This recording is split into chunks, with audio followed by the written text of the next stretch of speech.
అడగకూడని అనుమానం ఏమైనా అడిగావా? అదే మూతి మీద ఎంట్రుకులు, చేతి మీద ఎంట్రుకులు. ఇదేంటన్నా? అరటిపండు. అంతకు ముందు అరటికాయ. ఇదేంటన్నా? నిమ్మపండు. అంతకు ముందు నిమ్మకాయ.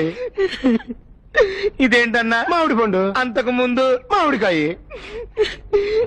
ఇదేంటన్నా? టెంకాయ. అంతకు ముందు టెంపం. ఇది అడిగే వాళ్ళని. అవునన్నా, ఇదే అడిగారు. తెలివి తక్కువ దద్దమ్మలు ఒళ్ళు పులిసిపెట్టట్టు కొట్టారు. ఆళ్ళుట్టి ఉడికిమతి పిందల్లే. బట్టలు ఉతుకునేవాడు, గాడిదలు తోలుకునేవాడు ఏంటి, ఆడికి తెలివితేటలేంటని కుళ్ళు ఎదవల. అసలు నీ బుర్ర అమెరికా వాడికి తాకట్టు పెట్టావనుకో, భారతదేశపు అప్పులన్నీ ఒక్క పాలిగా తుడిచేయడు. నువ్వు అర్థం చేసుకున్నావు, వాళ్ళకి అర్థం కావట్లేదే. వాళ్ళ సంగతి వదిలే, తలతెక్క సన్నాసులో నుంచోను. ఎందుకన్నా? ఓ పద్ధతిగా ఉండదు నుంచోను అన్న. అట్టాగే అన్నా.